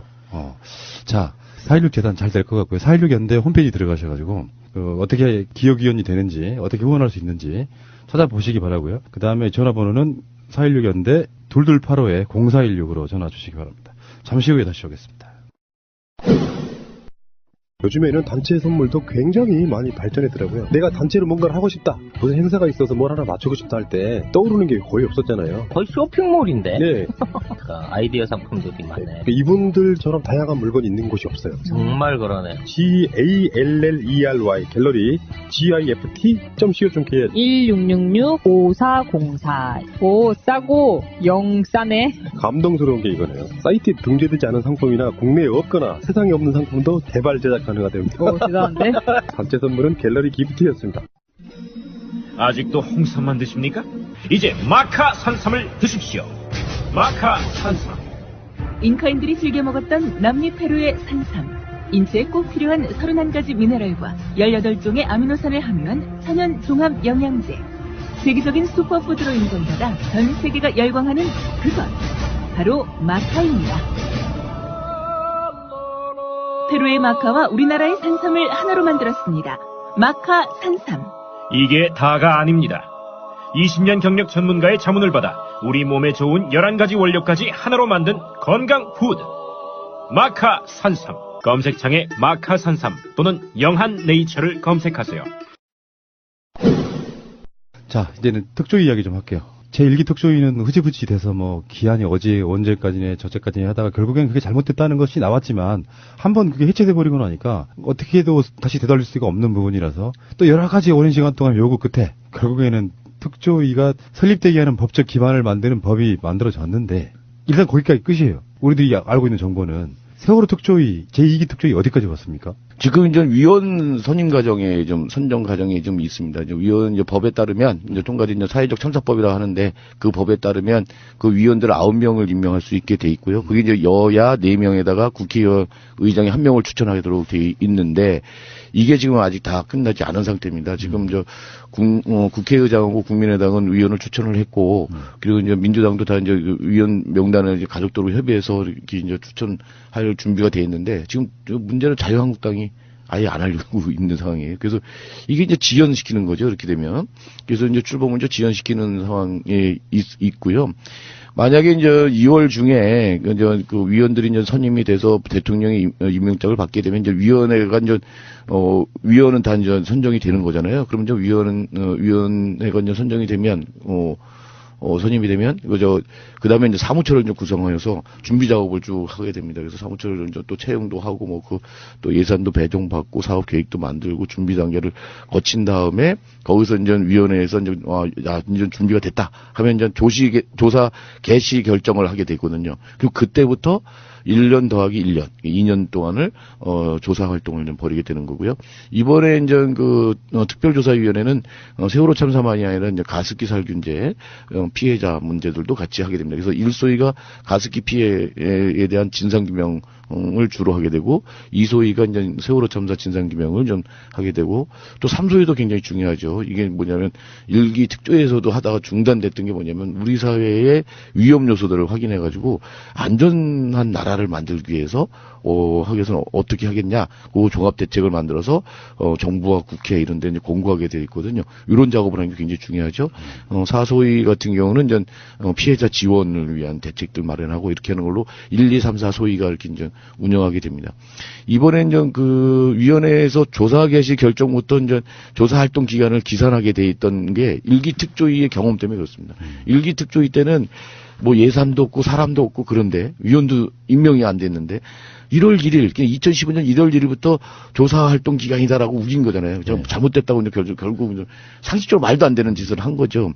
이런 것의 경험이 있어서 아예 그럼 위원회에서 자, 이때 준비가 됐으니까 이때부터 우리 조사 개시다. 라고 하는 날부터 1년에서 2년을 더 하자라고 이제 보는 거고 그렇게 된다면 올해 상반기 6월 안에 조사위원회가 준비가 돼서 뭐 7월부터는 조사 개시 이렇게 들어가지 않겠냐. 그러면 2020년 6월 달까지 2기 특조위가 활동을 하면서 제대로 이제 본격적인 진상규명 활동을 하지 않을까 생각을 합니다. 저 일종의 건의 같은 건데요. 예. 사실은 뭐 특조위원 임명하고 이러는 것도 유가족 분들의 뜻이 가장 먼저 반영되잖아요. 예. 이런 사람들 들어가서 했으면 좋겠다는데 제가 최근에도 이제 어떤 그 세월호 관련한 방송을 내면서 느끼는 게 현재 여당에 계시는 분들도 세월호 사건에 왜 진상규명해야 되는지에 대한 개념이 없는 분들이 저는 꽤 있다고 보거든요. 실제로 얼만큼 엄중한 사건인데 이걸 단순한 교통사고로 보느냐 아니면 여러 가지 사회 구조적 문제 또는 심하게는 음모론까지도 뭐 수용할 수 있는 정도의 그런 조사가 저는 돼야 된다고 보는 거거든요. 그래서 조사위원들 중에 민간 활동가들도 좀 많이 반영되면 안 될까 이런 게 제 건의사항이에요. 근데 이게요. 위원은 위원장과 위원이 정무직이거든요. 위원장과 위원이 정무직이다 보니까 그 조건이 굉장히 까다롭습니다. 예를 들어서 저 같은 경우가 거기 위원을 하고 싶어도 안 돼요. 자격 조건이 안 되는 거죠. 왜 그러냐면, 이제 저 같은 경우는 이제 뭐, 이게 정가 같은 게 많고, 이게 사면복권이 안 됐거든요. 이렇게 활동을 열심히 했던 사람은 그런 부분들 때문에 또 안 되고, 거기에 뭐 학위라든지 경력이라든지 이런 것들이 있거든요. 예를 들어서, 교수로 10년 동안 했던 사람들은 어떤 조교를 했더라도, 어떤 걸 전공했더라도, 그 자격 조건이 돼요. 변호사도 그렇고, 활동가는 또 되긴 하는데, 이게 이제 저같이 아까 같은 이런 사유에 걸리는 사람들도 있군요. 그런 거죠. 저 위원장님 갑자기 그 생각하시니까 세월호 7시간 박근혜 씨 관련해 기소되셨죠 그때 한번. 그때 이제 청와대가 박근혜가 마약을 했을지 모르니까 청와대 압수수색하자라고 했는데 사실은 그 앞뒤 그렇죠, 말이 쭉 있는데 조선일보가 그 마약 발언만 딱똑 따가지고 박래군 마약 그런데 사실은 이제 그런 게 아니라 2015년 세월호 일주기 추모대회를 하고 나서 저기 내부적으로 그 검경에서 구속 그 입장이 정해져 있었어요. 그래서 그거는 마약 그거는 좀 이게 하나의 핑계고 사실은 그렇죠, 그런 거죠. 항상 뭐 이게 용산 때도 그렇고 이제 세월호 때도 그렇고 이게 쟤네들이 이제 그 검경에 이제 타켓이 돼가지고 전 좀 억울하죠. 제가 사실 한 게 별로 없고 막 그런데도 불구하고 그래도 정권 교체 딱 되고 나니까 그런 위험은 좀 없지 않아요? 예. 근데 이제 모르죠. 이제 제가 이제 정권 바뀔 때마다 한 번씩 감옥 갔으니까 문재인 정부 때는 뭘로 또 감옥을 가겠지. 그런 일 있으면 안 되고 박근혜 정부에 있어서의 김정남이라니까요. 혹시 두 분은 1987 보셨어요? 거기에 보면은 그런 역할을 하는 인물이 나와요. 강대근 대표님은 그런 분이시고, 뭐, 이야기는 좀 했습니다만, 어쨌건, 제2기 특조위에 대한 기대가 사실은 국민들은 큰데, 저희들이 이미 예전 방송에서 2기 특조위의 한계 같은 것도 설명을 좀 해드렸어요. 우리가 생각하는 것처럼 쉽게 막 제도권이 바뀌지도 않고, 그런 여러 가지 문제가 저는 있다고 보기 때문에, 근데 이제 주어진 조건 내에서 진상규명을 해내야 되는데, 사실 최근에 그 해수부의 뭐 유골 은폐나 뭐 이런 것들을 보듯이, 뭐랄까 기존에 있던 그 완고한 기득권과 공무원들 그걸 뚫고 가서 진상규명을 해내야 되는 부분이거든요. 세월호 사건에 있어서 이 의문점 남는 것들이 저희들이 총 개수를 내보니까 1000개가 넘어요. 그중에 다수는 해소가 돼야 되는데 중요한 근간이 해소가 안 된 상태에서 계속 덮어버리려고 하니까 지금 한 4년 벌써 얼마 안 남았잖아요. 4주년 되려면. 다 의혹인 사건이에요. 이 사건 자체가. 이렇게 풀어갔으면 좋겠다는 거예요. 가장 중요한 의혹들부터 하나씩 풀어가는 거예요. 그 순서를 우선순위를 만들어 놓고. 사실 그거 아닙니까? 세월호가 급편침해가지고 넘어졌다가 지금까지 공식적인 건데 세월호 정도의 크기를 가진 배가 급편침해서 넘어갈 수 있는 조건이 뭔가 그것부터 진상규명을 해야 되는 거라고 보거든요. 그 우선순위 몇 개만 지어놓고 조사위원들이나 이런 사람들이 세월호는 그냥 교통사고 난 거야라는 관점에서 조사하면 더 깊이 들어갈 수가 없는 거라고 보는 거예요. 특조위 일기 때도 거의 유가족들이 가족들이 다 이거 조사해야 된다, 조사해야 된다. 굉장히 많이 올렸지만 조사된 게 없어요. 특조위 일기 때. 그래서 이번에 특조위기 우리가 그 세월호 참사법 통과될 때도 국회에 가서 1박 2일로 노숙을 해가면서 통과시켰지만 진짜 우리 가족들은 그겁니다. 이번에 특조위가 잘 꾸려져서 왜 그 큰 배가 그렇게 빨리 가라앉았고 왜 세월호가 인천항에서 안개가 꼈는데 왜 세월호만 거기에 유일하게 출항을 했는지. 그러니까 유가족이 조사 범위는 굉장히 많이 넣었지만 실질적으로 그게 뭐 특조위기에서도 조사를 하러 가면 자료도 안 주고 모든 걸 협조를 안 해줬기 때문에 실질적으로 밝혀진 게 없어요. 그래서 2기 때 우리 가족들이 이번에 특조위가 잘 꾸려져서 유가족들이 이렇게 내놨던 그게 제대로 좀 밝혀졌으면 하는 바람입니다. 우리 유가족들이 조금은 추천할 수 있는 그런 거는 있지만 실질적으로 우리가 유가족들이 이렇게 나설 수는 없는 이런 거 조사해달라고 요청할 수 있는 상황밖에 안 돼서 이번에 진짜 국민의당이 또 협조를 잘해줘야 돼요. 어차피 한국당은 빼버려요. 국민의당도 뭐죠? 잘 협조를 했다고 볼 수 없잖아요. 네, 실질적으로 지금 위원 추천한 거 보면 뭐 그래서 이번 특조위가 국민의당이 더민주하고 잘해서 국회의원들도 그래요. 저기 세월호에 가슴 아파한 사람도 있지만 조금은 흘러가듯이 그냥 지켜보고 맞아요. 그런 자세로 갖고 있기 때문에 좀 가슴 아프죠, 진짜. 그러니까 절대 2기 특조위는 구색 맞추기가 되면 안 돼요. 네.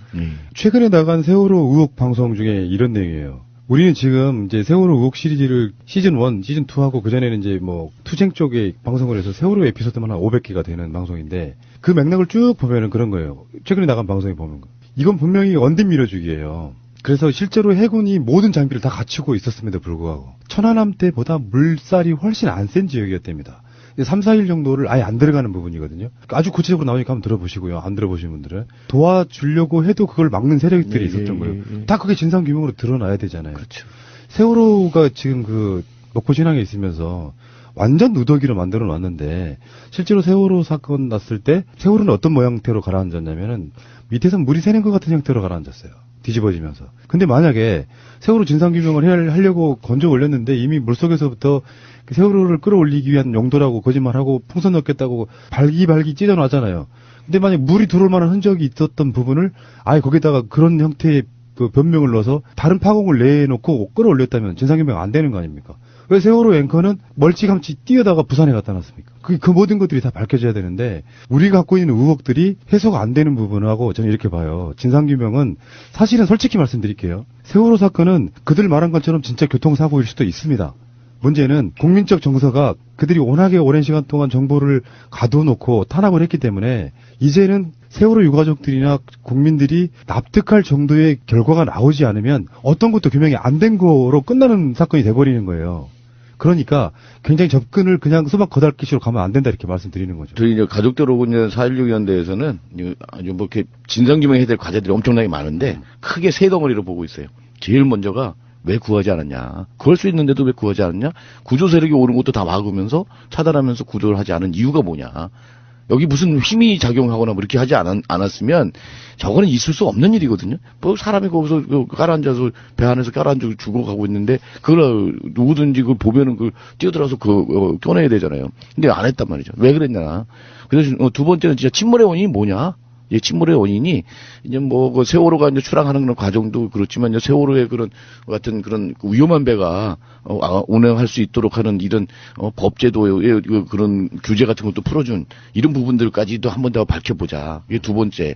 그 세 번째가 왜 그렇게 세월호 진상규명을 방해했냐는 거죠. 아주 악착같이 뭐 그 문화예술계 그 블랙리스트라고 하는 것들도 사실은 이제 세월호와 관련해서 두 번의 선언에 명단을 올린 거거든요. 이 사람들이 이제 블랙리스트에 올라갔단 말이죠.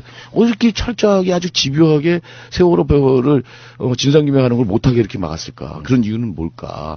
그 세력들의 그런 활동했던 이런 부분들에 대해서는 좀 밝혀야 되는 것 같고요. 이런 큰 세 덩어리가 좀 밝혀야 되는데 문제는 이제 2년 동안 아무리 열심히 한다 하더라도 다 못 밝힐 수 있다고 하는 걸 우리가 좀 인정하고 가야 된다는 거죠. 이게 이제 왜 그러냐면 이미 이제 범죄를 저질렀던 사람들은 자기의 재상이 이제 드러날까봐 증거를 은폐하거나 조작하거나 없애버린 경우도 있을 수 있잖아요. 이게 밤에 이제 드러났었던 거 있잖아요. 4대 강그 그거. 그 4대 강그와 관련한 수장공사에서 그 서류를 갖다가 4톤이나 갖다가 이제 폐기장에다가 버리는 게 다 발각이 됐잖아요. 총 10톤입니다. 총 10톤인가요? 뭐 이런 식으로 이거 자기들이 잘못한 걸 잘 알거든요. 그러니까 이렇게 특조위가 제대로 활동할 것 같다라고 하니까 이제 지금도 막 없애거나 뭐 조작하거나 했을 겁니다. 그런데 이제 일기 특조위가 했던 게 조사는 제대로 못했지만 상당히 일기 특조위 기간 동안에 했었던 게 이제 그런 자료들 기록들 모순내를 모았고 유가족들이 또 모아놓고 있는 자료들도 있고 이런 거거든요. 이런 것들 자료들 다 하면서 꼼꼼하게 아주 차근차근 하면서 할 수 있는 데까지 해보는 거가 좀 중요할 것 같고 그래서 이제 그랬을 때 이제 국정원의 어떤 개입설, 국정원 실소유설 뭐 이런 것들까지 이제 밝혀내지 않을까 되지 않을까 생각이 드는데 어쨌든 뭐 청와대든 국정원 이런 권력기관들이 어떤 역할을 했는지도 이번 기회에 드러나야 될 것 같습니다. 그게 제대로 드러나면 또 국민들이 여태까지 알고 있었던 그런 정도보다 더 구체적인 게 드러나면 또 이게 사실 또 관심도 있을 것 같고. 근데 이제 중요한 거는 국민들이 계속적으로 이 세월호 특조위가 어떻게 활동을 하는지, 무엇을 밝혀내고 있는지 이거에 관심을 가져줘야 되거든요. 맞습니다. 안 그러면 이 여론에서 이제 사라져버리고 관심에서 멀어져 버리면 서서히 특조위가 이기 특조위도 가라앉아 버리죠. 활동을 안 하게 되죠. 예. 이게 이기 특조위 활동을 안 하는 것보다도 이게 이런 여론이나 이런 것들 눈치를 정치권도 보고 이제 거기 이제 관료들도 보게 되거든요. 그러면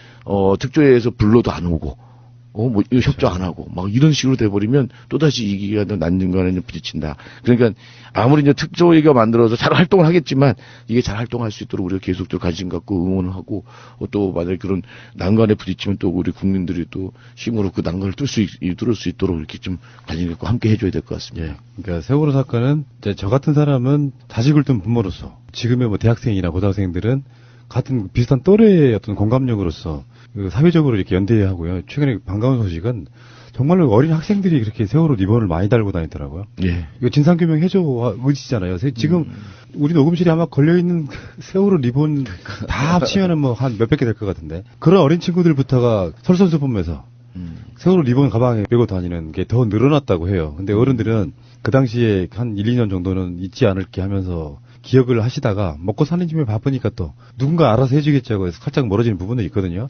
세월호 사건만큼 그래요. 저도 이 방송이 끝나는 날까지 제 나름대로의 명예를 거는 부분이 있거든요. 어떻게든지 한번 해봐야겠다. 그러니까 우리는 지금까지 세월호 진상규명 관련한 방송 내보낸 건 딱 하나였어요. 특조위 같은 것이 만들어지면 이걸 자료로 쓰시라예요. 그 의혹 제기됐던 부분들이 굉장히 많아요. 그래서 그 자료로 이렇게 쓰시면서도 역사적 기록으로 남겨놔야 되거든요. 이 의혹이 해소가 안 됐으면 이건 세월호 진상규명 의혹이 해소가 안 된 거예요.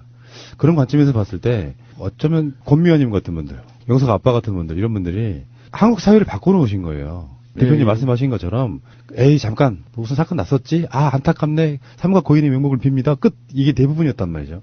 요거를 지금까지 끌어오셨다는 것도 정말 대단하시고 여의도에서 얼마 전에 밥을 먹는데 옆자리에 앉아 계신 나이 좀 드신 분들이 한 60대에서 70대 사이 이분들이 갑자기 이제 그 얘기가 나왔어요. 낚싯배 사건 났을 때 그때 그런 얘기를 하더라고요. 뭐 교통사고 나면 다 이제부터 고속도로라는 사고도 이제 정부가 해주면 되겠네. 잘못된 명백히 잘못된 팩트거든요. 네. 그러니까 이게 보험 같은 거 관련해서 보험금을 선지급하는 문제를 정부가 마치 다 보상해 준 것처럼 거짓말로 이야기하고 있는 거예요. 맞아요. 어르신 그거 아닙니다. 라고 제가 벌떡 일어나가지고 세월호 유가족들도 이러이러한 조건에서 국민 성금하고 또 아까 말한 것처럼 정부의 책임을 인정해서 이렇게 개별 보상해 준 것 전에 보험금 지급이 있었고 지금 현재 세월호 가족분 중에 그 보상금 안 받으신 분 있죠. 예. 재판 하시느라고 예. 그 상황을 다 설명해 드리고 나서야 마지막에 제가 한마디 섞었죠. 그 노인들의 이야기의 핵심은 뭐였냐면은 그런 사건에 대해서 정부가 다 일일이 시시콜콜 간섭하고 무슨 대통령이 거기다가 대놓고 막 그렇게 이야기 정부 잘못이라고 말을 하냐고. 그래서 제가 화냈던 게 그거예요. 어르신 손녀라면 그렇게 말씀하시겠어요? 정반대로 대통령이 국가 잘못은 없다고 이야기하면 어떻게 말씀하시겠냐고 그랬더니 한 말씀도 못 하시더라고요. 공감력 없는 사람들이 이렇게 일부 일베와 카톡과 그런 식으로 끌어가는 분위기가 있긴 하지만 절대 다수의 모습으로 보면 굉장히 많은 사람들은 이게 우리의 모습이고 우리의 잘못이고 국가의 역할은 어떻게 해야 되는가 그 부분. 그래서 문재인 대통령한테 기대를 더 걸고 있는 거 아니겠습니까? 그 어른들이 자꾸 그렇게 하는 게 가짜 뉴스를 보는 거예요. 그래서 카톡이나 이런 걸로 가짜 뉴스 링크 주소를 딱 보내면 그 클릭만 하면 딱 뜨잖아요. 그것만 봐요. 딴 거 안 보고.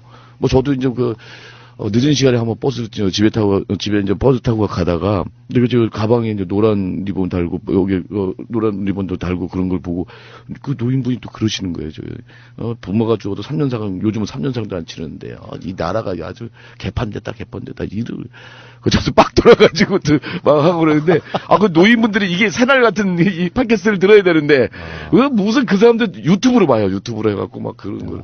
이러니까 그것만 믿고 이렇게 해서 하니까. 그러니까 저는 그 논리는 하나 딱 개발했어요. 그런 분들 만나면 당신의 자녀나 손녀나 이런 사람들이 죽었어요. 뭐 어디서든 간에 무슨 이유로. 근데 잡힌 범인도 없고 또 누가 죽였는지도 몰라. 왜 죽었는지도 모르면 어떻게 하시겠냐고. 이거 상치르는 문제가 아니잖아요. 그런 논리로 이야기하면 한마디도 못해요. 저도 이제 그러죠. 근데 자, 이야기가 좀 꽉 찼는데요.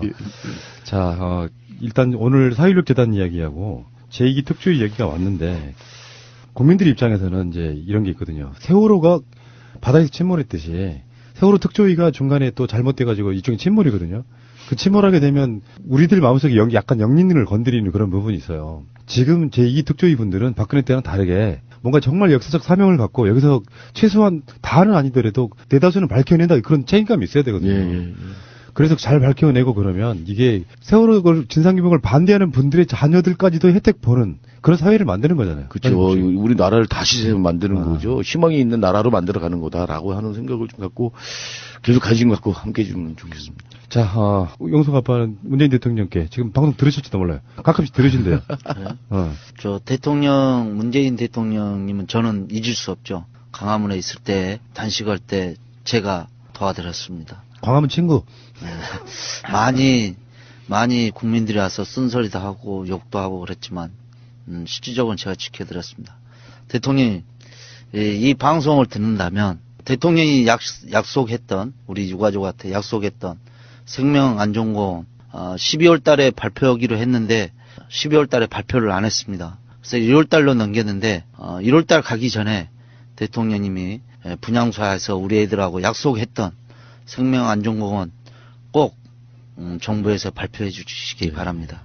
해주실 거예요. 이게 반대하는 쪽도 국민이기 때문에 설득하는 과정도 필요할 거고 그냥 이 전두환 식으로 밀어버릴 수는 없으니까 그 부분은 저는 믿으셔도 될 거라고 생각합니다. 예, 근데 이제 안산 시민들 중에 이제 반대하시는 분들이 있는데 이분들은 유가족들이 얘기하는 그런 생명안전공원을 어떻게 만들어진다 뭐 이런 거에 대해서 아예 안 들으려고 그래.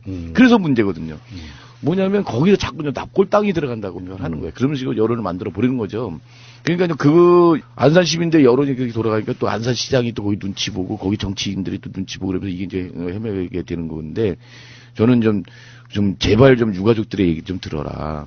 그래서 정말 거기 찾아오시는 안산 시민들이 불편해하시다면 아예 겉으로는 보이지 않는 곳에다 넣겠다. 지하에다 해서 정말 꼭 찾아올 수 있는 오고 싶은 사람만 찾아오도록 보관시설을 넣겠다고까지 이렇게 양보해서 만들려고 그런 거거든요. 그래서 이제 그쪽이 정말 자유롭게 와서 아주 평온하게 이렇게 이제 그 공원에서 이제 즐기면서 가족들과 함께 즐기면서 그런 속에서도 이제 이렇게 기억도 하고 우리 안전의 그런 가치, 생명과 안전의 가치도 좀 생각할 수 있는 이런 공원을 진짜 만들겠다. 이런 부분을 좀 안산 시민이 좀 품어달라. 제발 유가족들이 하는 얘기를 좀 귀담아달라. 그리고 이제 자꾸 이제 여론 때문에 이제 이렇게 결심 못하고 있는 그런 정치인들 거기에 휘둘리지 마시고 문재인 대통령이 좀 결단을 해줬으면 좋겠다. 지금까지 이제 이렇게 우리가 이런 재난 참사 같은 똑같은 어떤 이런 유형의 그런 죽음들이 계속되는 것들이 이 죽음을 자꾸 묻어버리고 잊어버리고 멀리하고 그렇기 때문에 그런 거거든요. 독일이나 이런 데서 계속 그걸 만들잖아요. 기억할 수 있는 공간들을 만들면서 예전에 그런 유태인 학살 이것들 되새김하고 아픈 기억이 역사의 수록에 자꾸 되새김을 하면서 해야지 그런 비극적인 일을 되풀이되지 않도록 막는 거다라는 것들을 좀 기억해 주시고 그런 부분에서 문재인 대통령께서 결단을 좀 해주시기를 정말 유가족들이 기대하고 있습니다. 자, 사고의 전환은 뭐냐면요. 우리 녹음실에 보면 아이들이 보고 있다 이렇게 쓰는 거 있잖아요. 양심에 반하는 짓은 못해요. 근데 유명한 용어가 하나 있어요. 새날 운빨이라는 게 있어요. 이게 뭐 대단한 실력을 가진 팟캐스트에서 생기는 문제가 아니고 뭔가 일을 하려고 하면 뭔가 이상하게 잘 풀려요. 그러니까 잘 풀린다는 개념이 뭐냐면은 아이들이 우리를 돕고 있다고 느끼는 거예요. 사고의 전환은 뭐냐면 그 아이들을 기억해주고 그래서 좋은 세상 만드는 것에 협조하시는 분들이라면 정말로 아이들이 지켜줄 거라고 저는 믿는 그런 부분이 있거든요. 이건 약간 과학적으로 증명할 수는 없지만 제가 느꼈던 거 하나만 알려드릴까요? 정말로 눈물 나는 이야기. 제가 한 2년 반 정도 전에 꿈을 꿨어요. 그때도 팟캐스트 할 때죠. 꿈에 방송을 이미 나간 이야기예요. 학생들이 나타나가지고 아저씨 아직 병원 한번 가봐야 돼요. 막 병원에 갔더니 의사가 했던 말이 기억나요. 2달만 늦게 왔으면 이 겨울에 떨어졌을 거라고. 혈관 막히고 막 이런 부분들이 있어가지고요. 난 그 친구들이 세월 아이들이라고 생각해요. 그래서 뭔가 어떤 운빨로, 그러니까 우리가 막 박근혜 정권 때 저만 해도 막 그 통신내역 조회, 예금 조회 이런 거 엄청 당하고 막 그래 왔지만 새가 날아든다에 오셔가지고 잘 안 된 분이 단 한 명도 없어요. 실제로 그러니까 다 잘 돼서 나가는 부분이 있어가지고 종교처럼 믿는 거예요. 아이들이 우리를 지켜주고 있다고 믿는 거예요. 관점을 이런 거 있거든요. 이제 막 여기 들어오면 약간 좀 리본도 많이 걸려있고 막 그래서 잘못 처음 들어오신 분들은 약간 무섭다고 하는 사람들이 있어요. 그래요? 근데 정반대로 내가 새벽에 대부분 혼자 있잖아요. 한 새벽 3-4시까지. 애들이 나랑 같이 있어 생각하면 그렇게 마음이 편하고 좋거든요. 그거 관점 차이예요. 맞아요. 제가 한 2-3년 정도 전에 그 새벽에도 그때도 편집하다가 희한하게 편집할 때 보통 우리가 막 선수들이니까 일사천리로 막 하는데 5분이 편집이 안 되는 거예요. 안 나가지는 거예요. 그때 아마 영석 아빠가 그때 광화문에 있을 텐데 새벽에 택시를 잡았다고 광화문을 갔어요. 그래서 거기 한 바퀴 삥 돌고 이제 그때도 막 이런 사진들이 있잖아요. 학생들 사진. 하나하나씩 눈을 맞추고 돌아왔던 기억이 나요. 그런 만큼 이렇게 세월에 막 감정이입이 돼 있는 상태에서 아까 제가 안전공원 이야기도 그런 거거든요. 내가 뭔가 이런 거를 나쁜 쪽이 아니라 정말 좋은 쪽으로 받아들이면 정말 행복한 것이 저는 올 거라고 믿는 거거든요. 근데 단순하게 그거 뭐 납골당이네 무슨 묘지네 이런 개념으로 받아들이시면 안 된다는 거죠. 이 어른들 잘 되게 도와줄 거야 아이들이 뭐 이런 느낌으로 한번 접근해 보시는 것도 나쁘지 않을 것 같습니다. 세월호 단원고등학교 학생들이 250명이잖아요. 이게 지금 8군데 흩어져 있어요. 그러니까요. 그거 안식할 수 있는 그런 자리를 만들어주는 게 그렇게 어렵냐. 뭐 유가족들만을 생각하는 게 아니라 우리 미래 세대를 위한 이런 것들인데 이런 부분에서 좀 사고의 전환이 좀 있었으면 좋겠다. 우리가 멀리 하면 할수록 잊으면 잊을수록 다시 비극은 반복된다. 제발 좀 그러지 않도록 생명안전공원 만들 수 있도록 함께 해줬으면 좋겠습니다. 자, 좋은 시간이었고요. 저는 개인적으로 박내군 대표님 만나 뵌 거 영광이었고요. 자주 좀 불러주세요.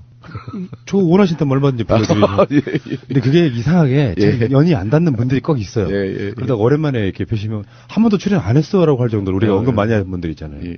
그런 느낌이었고요. 그래도 영석 아빠나 어머니도 건강하게 뵈니까 마음이 좀 흐뭇해요. 혼자 이렇게 힘들게 사셔갖고 좋지 않은 모습을 만나는 게 아니고 튼튼하게 이렇게 우리들 버팀목이 되고 있구나라고 생각하니까 정말 반가운 시간이었습니다. 자, 나와주셔서 감사드리고요. 계속 나오시죠, 뭐. 예. 다음에 뵙겠습니다. 고맙습니다. 예, 고맙습니다. 고맙습니다.